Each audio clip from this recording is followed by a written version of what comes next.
Meus amados, a paz do Senhor Jesus, que Deus abençoe a sua vida, seu lar, sua família. É um prazer imenso poder estar aqui mais uma vez com vocês. Mais uma aula do nosso curso de Teologia. E hoje será a nossa quarta aula da disciplina Teologia, pelo qual nós estamos estudando a doutrina de Deus. E nesta aula em especial nós vamos abarcar alguns elementos ainda importantes e relevantes para que nós possamos conhecer Deus. Devemos aqui, nessa etapa das nossas aulas, salientar que você estudará aqui a última aula e, consequentemente, você também haverá de realizar algumas questões, enfim, uma prova sobre tudo aquilo que a gente está estudando, tanto nas aulas como também na apostila que foi disponibilizada para você. Então, para que você tenha um progresso, para que você possa continuar nas outras disciplinas, é necessário que você realize essas questões e, após realizá-las, vocês, então, tirando uma nota mínima de 7 pontos, vocês, então, prosseguirão para a próxima disciplina. Tudo bem? Qualquer dúvida pode nos chamar aí, no nosso grupo, através do fórum. Eu terei o imenso prazer de responder a vocês. Então, vamos para mais uma aula, vamos para o nosso quadro, o nosso slide, enfim, que Deus nos abençoe em mais uma aula em nome de Jesus. Muito bem, meus irmãos, estamos aqui, juntamente no nosso quadro, nossos slides, e está diante de nós a nossa introdução, um pequeno esboço, para podermos aqui apontar o que nós iremos tratar nessa aula. Nós vamos falar de 2 pontos importantes dentro da teologia, ou melhor dizendo, da doutrina de Deus, pelo qual nós estamos estudando, que é a teofania e também as várias perspectivas sobre Deus. Esses 2 pontos eles serão relevantes, porque no primeiro momento a teofania, pelo qual nós iremos aprender, ela se ocupa dentro do espaço bíblico, e depois, o segundo ponto, nós vamos tratar a respeito de Deus uma abrangência mais geral, né? Entender aí as várias concepções e perspectivas que o ser humano vem, possa ter, ou que até mesmo possui a respeito da pessoa de Deus. Então é importante que você preste atenção ao máximo e, na medida do possível, procure aí entender cada passo que nós iremos tomar aqui a partir de agora. Então, continuando, então nós vemos aí no segundo slide, melhor assim dizendo, né, a teofania de Deus. E nós temos diante dessa imagem aqui, talvez você não vai fazer muito esforço para relacionar essa imagem com a passagem bíblica. Você percebe aí um homem de joelho e lá na frente uma árvore, parece um tanto ensolarada, como na verdade ela está pegando fogo. É exatamente relacionando aqui a Êxodo capítulo 3, que fala sobre o momento de Moisés, o encontro de Moisés com Deus, ali no Monte Horebe, ou Monte Sinai, o Monte de Deus. E nós vamos falar um pouco disso ainda nesta aula, mas é só para a gente começar já a ter uma relação muito profunda da nossa aula que nós vamos estudar hoje. Então vamos lá. Vamos entender os pormenores. O que é a ideia da teofania de Deus? Vejamos. O termo, a palavra grega é teofania, né? Teofania. Deriva-se de theos, Deus, mais phane, que significa aparecer. Em outras palavras, assim de uma maneira mais sintática, podemos dizer que teofania é o aparecimento de Deus ou as manifestações de Deus. Então, quando nós queremos nos referir ao quesito de teofania dentro da teologia, nós estamos falando do aparecimento de Deus. Ora, Fábio, como assim o aparecimento de Deus? Deus, para interagir e dar-se a conhecer ao ser humano, nós já falamos aqui, ele usou várias formas. Ele se apresenta de diversas maneiras. E a teofania também é o meio pelo qual Deus se apresenta, se manifesta ao ser humano. Ou melhor dizendo, se manifestou. Então, a teofania seria esse critério. Tudo bem assim? Bom, a gente ainda vai clarificar um pouco mais sobre a teofania. Na medida do possível, você vai compreendendo o que isso significa dentro da sua relação prática. Então, vejamos. Este termo é utilizado na teologia para descrever as manifestações de Deus ao ser humano no Antigo e Novo Testamento. Então, perceba aqui já uma melhor clarificação. Quando nós queremos falar sobre teofania, cujo termo significa o aparecimento de Deus, nós queremos usar como referência as manifestações de Deus ao ser humano no Antigo e o Novo Testamento. Deus se dispôs de diversas maneiras a se comunicar com o homem, a se relacionar com o homem. E a teofania, ela foi um meio pelo qual Deus utilizou para que esse relacionamento pudesse acontecer. Então a teofania ela é importante, embora ela um tanto seja desconhecido de algumas pessoas, ela existiu e ela é real. Então é bom que nós possamos reiterar sobre isso, porque, além de tudo, ela tem um amparo bíblico para nos fornecer, de fato, uma visão clara e verdadeira sobre esse fenômeno. Então vamos continuar aqui. Bom, teofania, manifestação íntima de Deus a um ser humano em um momento e local definido. Então, para a gente poder abranger mais ainda, a teofania nós podemos dizer, né, como é um aparecimento de Deus no Antigo e Novo Testamento, ela tem um objetivo mais restrito, objetivo melhor dizendo, uma manifestação íntima, pessoal, íntima de Deus ao ser humano em um momento, né, e também um local definido. Então, quando a gente começa a analisar os textos que mostram as várias manifestações teofânicas de Deus, nós percebemos que ocorreu num dado momento, mas, além de tudo, também no local específico. Né? Deus tinha um momento e um local específico para fazer tais eventos. Não era do hábito de Deus ou também de uma certa convivência o ser humano toda hora ter teofanias. Na verdade, isso ocorreu, mas tinha o seu momento e também o seu local específico para que ocorresse. E é claro que nós também temos aqui, o anjo do Senhor é a teofania mais comum. Então, como a gente está falando aqui de um aparecimento de Deus, é claro que isso pode abarcar vários caminhos. Mas, dentro da relação bíblica, o anjo do Senhor é uma das manifestações teofônicas mais comum relacionada no Antigo e no Novo Testamento. O anjo do Senhor, quando ele vinha no Antigo Testamento, ele necessariamente já apresentava um certo aspecto teofânico. Vamos caminhar e aprender um pouco mais sobre isso. Bom, nós temos aqui a passagem de Êxodo, capítulo 3, versículo 2, 3 e 4. Vamos fazer a leitura dela para que você possa compreender essa questão da teofania. Vejamos. E apareceu-lhe o anjo do Senhor em uma chama de fogo, no meio de uma sarça, e olhou, e eis que a sarça ardia no fogo, e a sarça não se consumia. E Moisés disse: agora me virarei para lá, e verei esta grande visão, porque a sarça se não queima. E vendo o Senhor que se virava para lá a ver, bradou Deus a ele do meio da sarça e disse: Moisés, Moisés. E ele disse: eis-me aqui. Eu tenho certeza que você, se não leu, possivelmente já ouviu uma citação dessa passagem, que é o encontro de Deus com Moisés. Quero apenas aqui destacar nessa passagem, dentro do nosso assunto sobre teofania, algo muito importante que talvez uma leitura corriqueira, rápida, nós não tomamos a devida atenção para ela.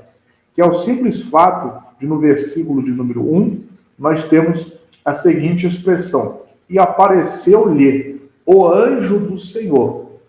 E quando no versículo 4, a Bíblia vai nos declarar, nos descrever, que Moisés, a partir do versículo 3, ele toma a iniciativa de se virar para essa sarça e ir em direção a ela. Aí o versículo 4 começa com a seguinte frase: e vendo o Senhor. E aí pode ser um pouco paradoxal, uma certa contradição, porque se de um momento nós temos um anjo do Senhor, e no outro momento, quando Moisés se vira, é o próprio Senhor, será que é o anjo ou é Deus falando? É aí que entra a interpretação teofânica. Nesse ponto aqui, o que nós estamos vendo é Deus se manifestando no aspecto de um anjo. Claro que esse aspecto de anjo trouxe ali para perto da sarça, ou necessariamente na sarça, o fogo, né? Mas nós temos ali, biblicamente, nos descrevendo uma manifestação teofânica.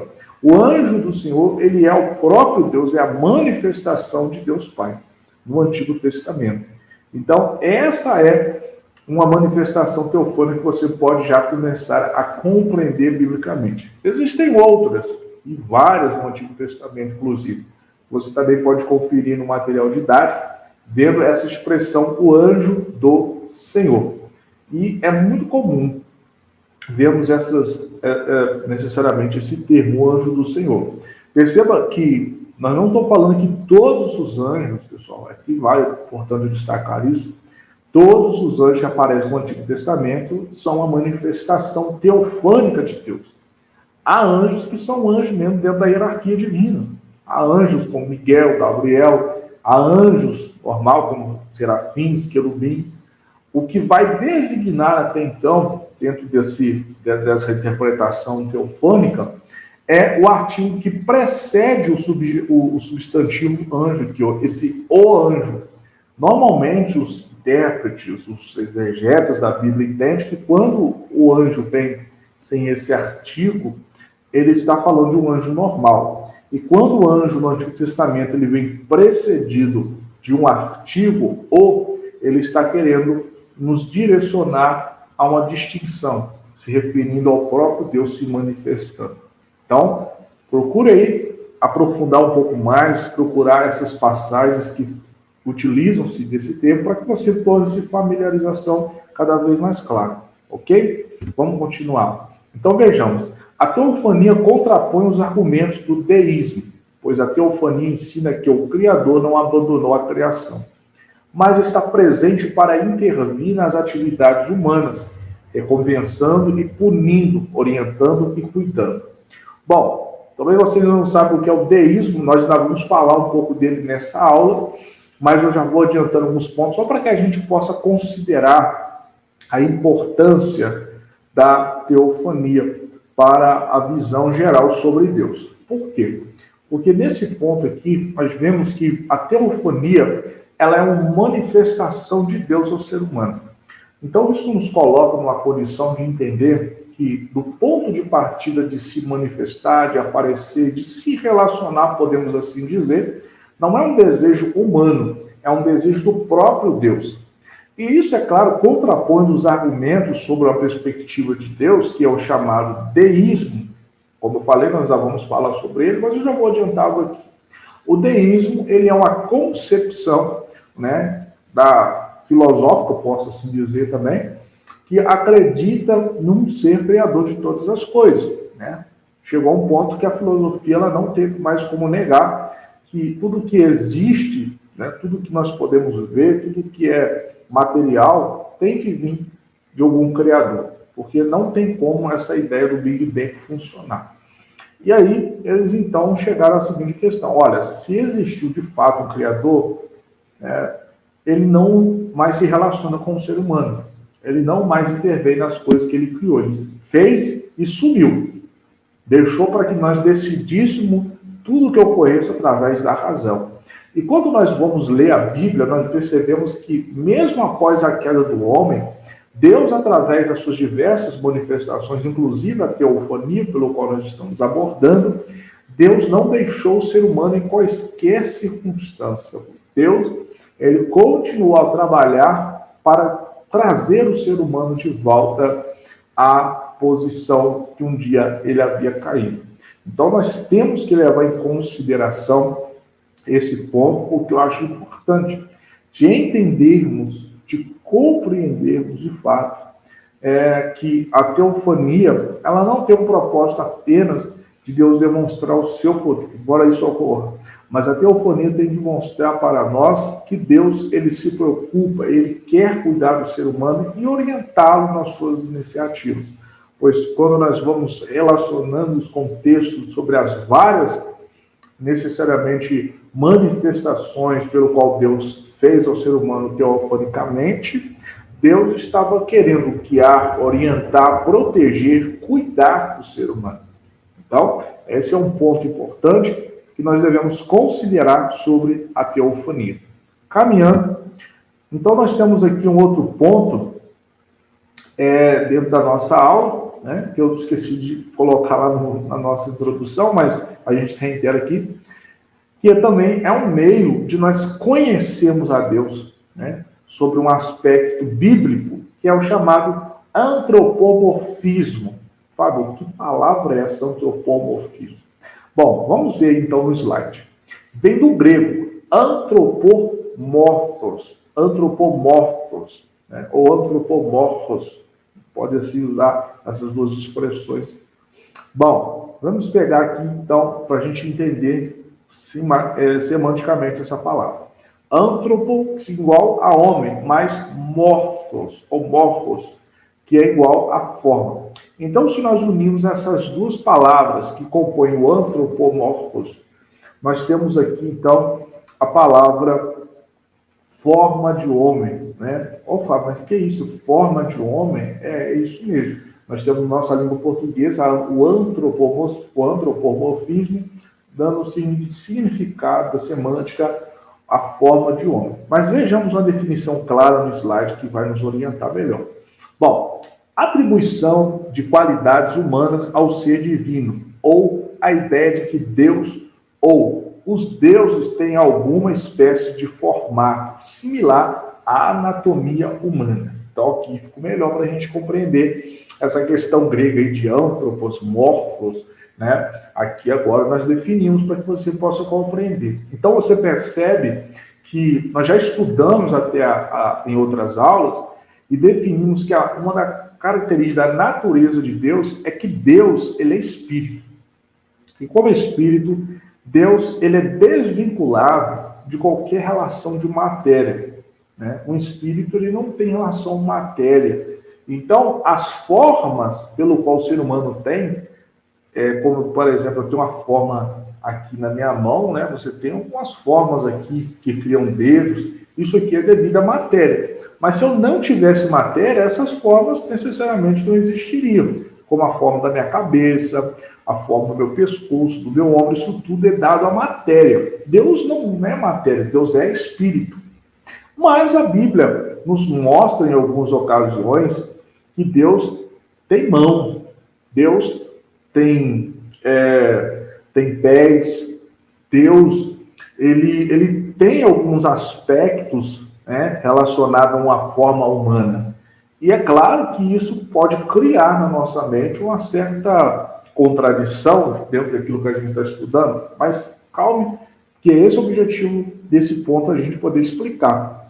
A teologia bíblica chama esses fenômenos, ou pelo menos essas ações na Bíblia, de Deus se apresentando com a mão, com os pés, chama ele com o nariz, chama isso de antropomorfismo. É importante você guardar, porque isso também são termos técnicos da teologia. Como nós já falamos aqui no quesito da trindade, que é um termo técnico da teologia, o antropomorfismo também é um termo técnico da teologia. Quando eu falo termo técnico, significa, se você for ler um outro manual de teologia um pouco mais rebuscado, ou até mesmo um manual que trate um pouco dessas questões sobre a existência de Deus, o autor ele vai utilizar-se desse termo porque ele é muito comum dentro da teologia bíblica. E aí, se você se orientar e guardar e compreender, claro que quando ele falar que alguma coisa relacionada ao antropomorfismo, você vai estar já orientado e entendendo o que ele está dizendo. Por isso é importante não negligenciarmos, só assistirmos a aula e, tá bom. Não. É bom a gente compreender e guardar isso na nossa mente. Até mesmo para quando nós formos passar o nosso conhecimento para outra pessoa. Então, o antropomorfismo seria isso. Essa concepção do ser humano atribuir a Deus alguns aspectos físicos na semelhança do homem. Ok, pessoal? Então, nós percebemos aqui alguns exemplos, algumas referências para que a gente possa ainda reiterar um pouco sobre esse assunto. Olha só, no Antigo Testamento, Deus é apresentado sobre a forma humana. Vejamos, ali nós temos o primeiro ponto, né, na forma humana mesmo, lá em Êxodo 15, 3 e Números 12, 8. Depois você pausa essa aula, dá uma conferida para que você possa ainda compreender melhor. Ó, Deus tem pés, isso está lá em Gênesis 3, versículo 8, quando a Bíblia fala que Deus vinha passeando sobre o jardim. Também temos a passagem de Êxodo 24, 10. Deus tem mãos, está lá em Êxodo 24, 11, Josué 4, 24. Deus tem boca, né? Algumas passagens da Bíblia falam isso, e também está ali de referência para você conferir. E Deus também tem coração, né? Todas essas formas aqui, pessoal, que a gente está falando, são formas humanas, como eu estou mostrando a vocês. Mas isso foi o meio pelo qual, como a gente vai falar um pouco melhor sobre isso, né? A gente vai falar um pouco sobre essa questão da inspiração. Isso foi o meio pelo qual Deus buscou trazer um certo relacionamento com o ser humano, demonstrando um certo tipo de ação e compreensão para o ser humano, né? Que Deus, ele também não fica estagnado, por isso apresenta que Deus passeava, ou seja, que Deus tinha pés. Deus, ele também é capaz de ter uma ação como a gente tem com os braços, de agir, de tocar, claro, dentro da relação do seu poderio. Então eu sei que isso pode gerar uma certa complexidade a princípio, mas de acordo com que a gente for aprender na cada disciplina, isso vai se tornando mais claro. Mas isso é só para que você já comece a compreender. Isso é um aspecto de antropomorfismo, ou seja, Deus tomando alguns aspectos da forma humana. Ok? Bom, aqui, dentro da questão da teofania, e eu quero destacar aqui, Deus aproxima-se do homem em Cristo. Cristo é a suprema imagem de Deus. Tomou forma humana.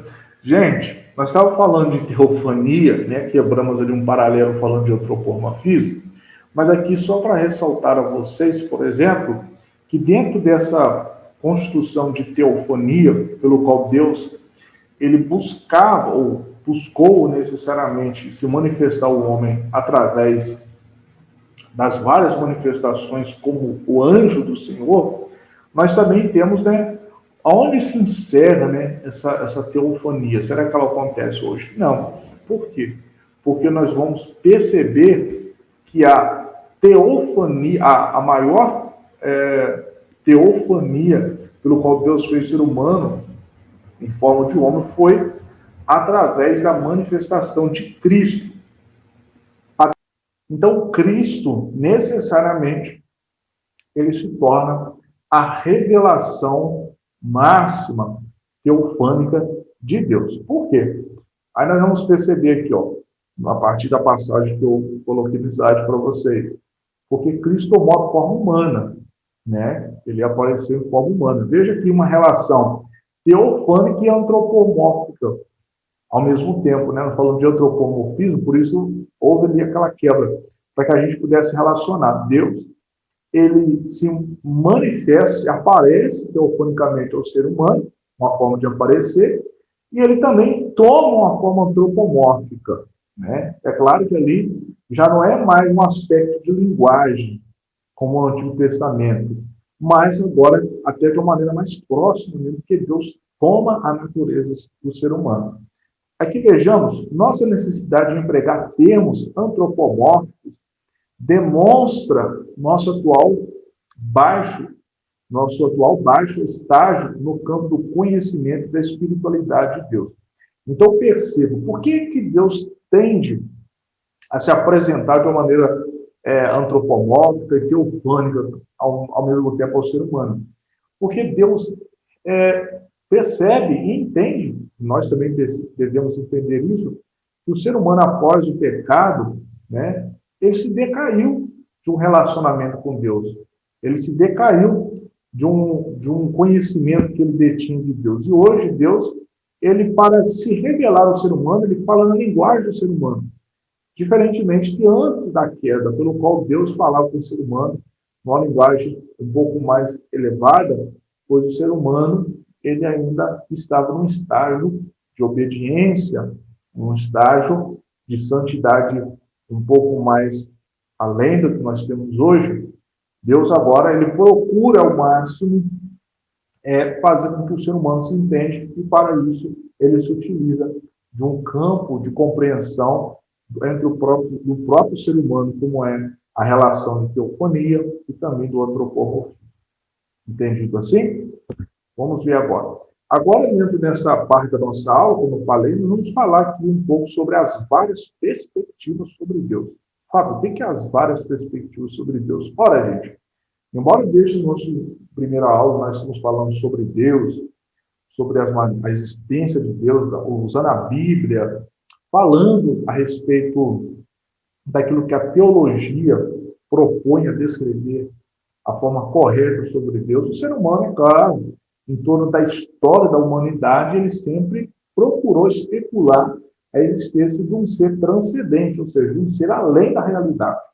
E isso trouxe várias consecuções, que, embora não foram criadas no século XXI, ainda permeiam o século XXI, pois esses argumentos têm que atravessar o seu tempo. E nós precisamos, de uma certa maneira, tomar o conhecimento desses argumentos, primeiro, é claro, para que a gente possa ampliar ainda mais o nosso conhecimento. Mas o segundo, o mais importante, é para que nós também podemos nos precaver dessas falácias pelo qual normalmente aparecem. Ok? Então, vejamos. O primeiro ponto aqui que eu quero destacar não é só a ideia negativa dentro dos argumentos, existem argumentos também positivos. Mas, vejamos, o monoteísmo. Né? O que é a ideia do monoteísmo? Nós já falamos um pouco disso, nós vamos reiterar aqui. O termo monoteísmo vem do grego e significa um só Deus, ou único Deus. É uma crença de adoração ao único Deus verdadeiro. É exatamente diferente do politeísmo, que crê na existência de vários deuses. Nós já vimos abarcar sobre o politeísmo, mas aqui nós vamos adotar apenas o monoteísmo. Bom, o monoteísmo é aquele que é um termo que nós usamos para referir às religiões, ou pelo menos a religião, que adora somente a uma divindade, como a sigla da religião assim usa, ou somente a um Deus. Dentro, hoje, das várias religiões que nós temos hoje no mundo, apenas necessariamente 3 religiões são monoteístas, podemos assim dizer. A primeira delas, que é a maior de tudo, o cristianismo. Em segundo lugar, nós temos aí o judaísmo. E em terceiro, nós temos aí o islamismo. O Islã. Essas 3 religiões são consideradas monoteístas. Né? Elas acreditam somente da existência de um único Deus, só crê na existência de um só Deus. Só adoram um Deus. Ok? Então, vejamos aí. Nós temos também o critério, aqui também, da concepção a respeito de Deus, ou de Deus, é o politeísmo. O termo politeísmo no grego, que significa muitos deuses. Vejamos, culto de muitos deuses era característico das religiões antigas e pratica-se, ainda hoje, em muitas terras pagãs. Baseia-se ele na ideia de que o universo é governado não por uma força só, mas sim por muitos, de maneira que há um Deus da água, um Deus do fogo, um Deus de montanhas, um Deus de guerra e etc. Foi esta consequência natural do paganismo que endeusou os objetos finitos e as forças naturais, e adoraram e serviram a criatura antes do Criador. Está em Romanos 1:5.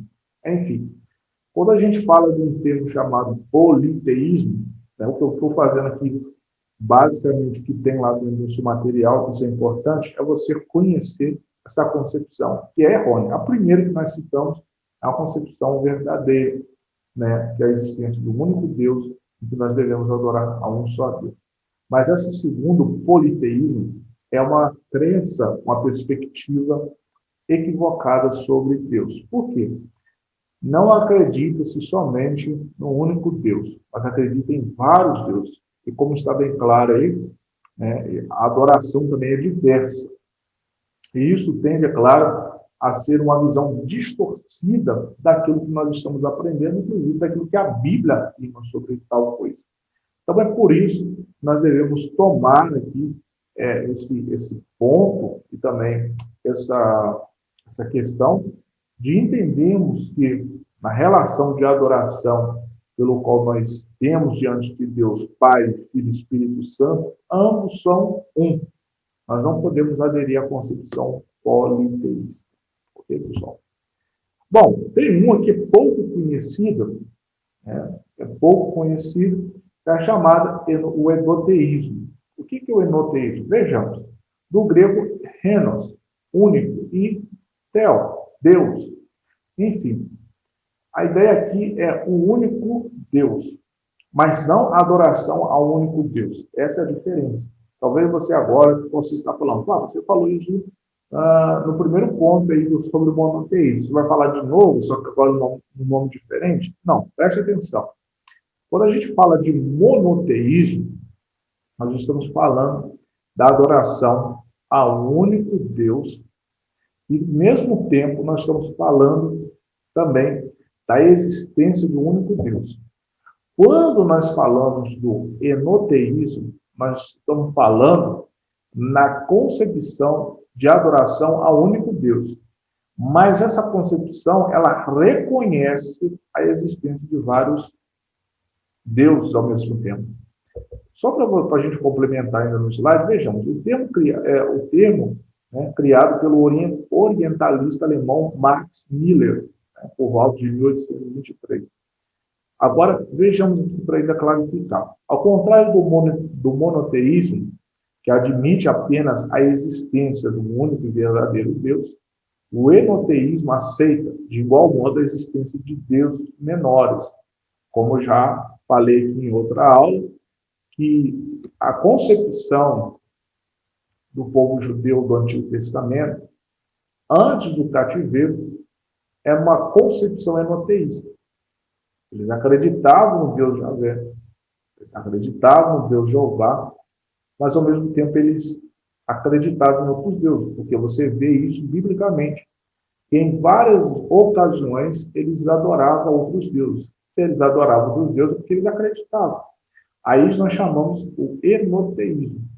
Quando eles vão para o cativeiro, passam por aquele funil ali, aí eles começam a amadurecer a sua ideia e a crença no único Deus, que não existe outro Deus.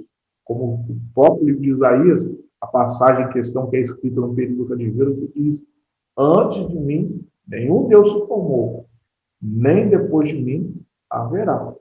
Então, ali nós percebemos uma mudança de pensamento.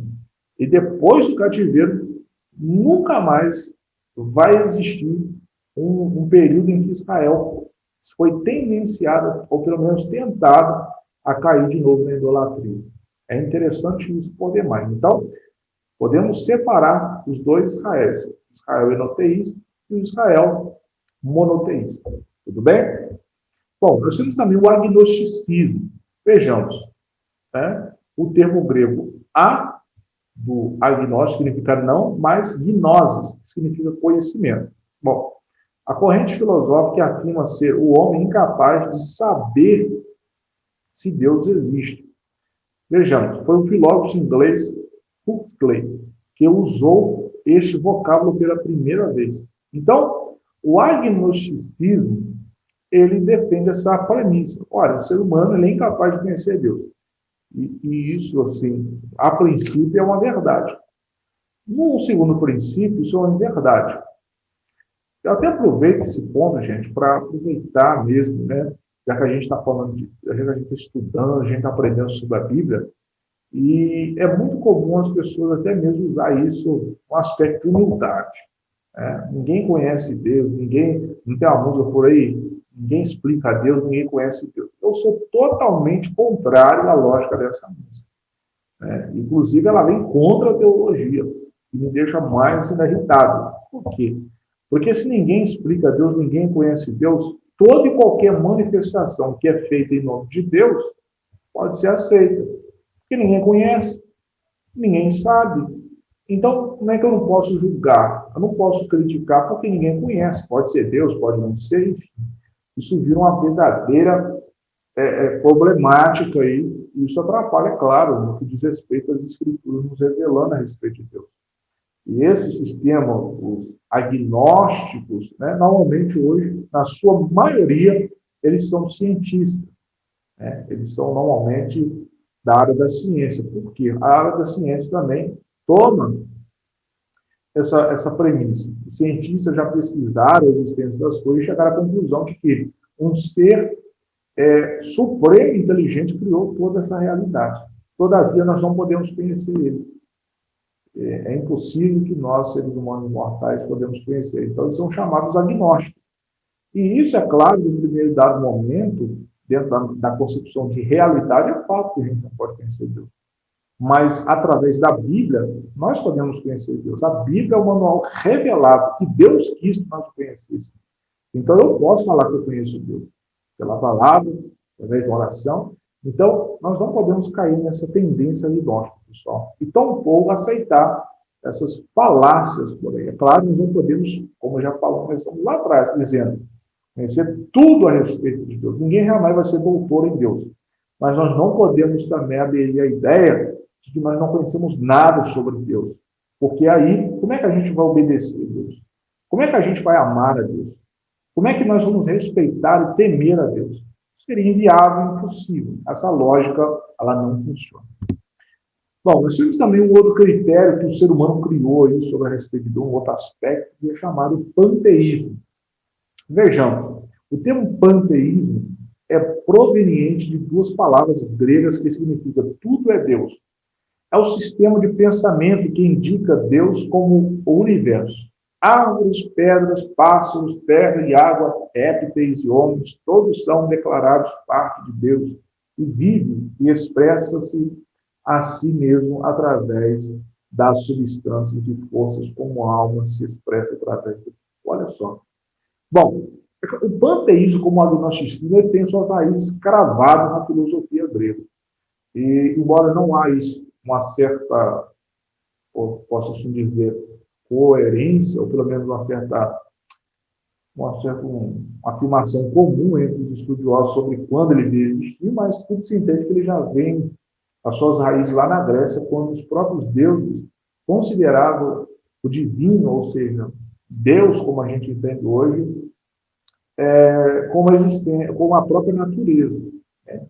A própria natureza traz esse aspecto de Deus. Né? Porque tudo que o ser humano precisa, abre aspas, para sobreviver, para existir, a natureza lhe oferece. Então, a lógica grega caminhava dentro desse ponto. E é claro que o panteísmo, como foi um amadurecimento dessas ideias filosóficas, foi se amadurecendo, ele começou também a trabalhar nessa concepção. E nós podemos ver em algumas religiões esse aspecto panteísta, como é os índios, que adoram aí a natureza, o céu, a terra, tudo isso para ele. Para os índios, toda a força da natureza é Deus. E isso, é claro, vai contra a palavra de Deus. Embora nós já falamos um pouco e vamos reiterar nesse ponto. Embora nós sabemos que Deus seja imanente, ou seja, Deus está em todas as coisas, né? Não há nada que Deus não esteja, porque Deus tem um conhecimento de tudo. Deus, além de tudo, ele é transcendente, ou seja, ele transcende essa realidade. Ele é um ser que está desvinculado ao mesmo tempo das coisas que ele criou. Então, nisso faz o panteísmo ser um argumento, uma perspectiva sobre Deus totalmente equivocada e errônea. Tudo bem, pessoal? E aí nós temos também o deísmo, pessoal. O deísmo. Né? Nós já falamos sobre ele, só vamos aqui apontar alguns pontos. Doutrina que, apesar de admitir a existência do Supremo Ser, ensina não estar ele interessado no curso que a história toma, ou vem a tomar. Em outras palavras, Deus limitou tão somente a criar, abandonou-nos a seguir a própria sorte. O deísmo ele surge ali como meados dos séculos 17, 18, como o iluminismo, que é uma ascendência à filosofia, ocorre na Europa, os filósofos começaram a especular e até mesmo a voltar muitas investigações sobre essa questão do ser que criou todas as coisas. Eles então chegaram a aceitar a ideia, como eu já falei com você, de um criador, de um ser supremo. Todavia, eles também negligenciaram que ele possa ter uma relação direta com o ser humano, até mesmo um interesse. Afinal de contas, o que parece, ou para eles, melhor coerente, é de que esse ser deu a razão, a inteligência que o ser humano se virá. Ele não mais vai voltar, vai ficar aí abençoando, trazendo bênção, enfim, para o deísta, Deus, ele está pouco se lixando do ser humano. O ser humano já tem capacidade suficiente para se desenvolver nesse mundo. Se usar para o bem, colhe o bem. Se usar para o mal, colhe o mal. É essa a concepção deísta. Mas não é essa a concepção que a Bíblia nos revela. A concepção que a Bíblia nos revela é que Deus sim tem interesse, e ele tem tanto interesse em relacionar conosco, em que ele deu o seu Filho unigênito para levar o nosso pecado, para que a gente pudesse se aproximar ainda mais dele. Então, essa linha também, ela é totalmente distorcida daquilo que a Bíblia nos apresenta. E, por fim, nós temos também o famoso ateísmo. Bom, o sentido etimológico do termo ateísmo é não de Deus. Em outras palavras, não creio em Deus. Aqui eu estou usando o sentido literal. Vejam, é uma negativa franca e positiva da existência de Deus. A designação não é evidentemente aplicada à mera ignorância da existência de Deus. O que a gente tem que considerar aqui? Né? Do ponto de vista aqui que a gente podemos considerar sobre a ideia do ateísmo, que eles negligenciam a existência de Deus, ao mesmo tempo, negligenciar não quer dizer que uma coisa existe. Né? Eu posso muito bem estar passando por um problema e negligenciar. Não, isso é coisa da cabeça. Né? O simples fato de negligenciar algo não vai fazer com que ele não exista. Não vai fazer com que aquilo deixe de existir. Eu posso muito bem negligenciar uma placa de trânsito dizendo vá devagar, mas não quer dizer que não há risco só porque eu negligenciei. Então, o ateísmo ele torna necessariamente até mesmo um reforço da existência de Deus. É simplesmente o ser humano ignorando e não contradizendo e aceitando que Deus existe.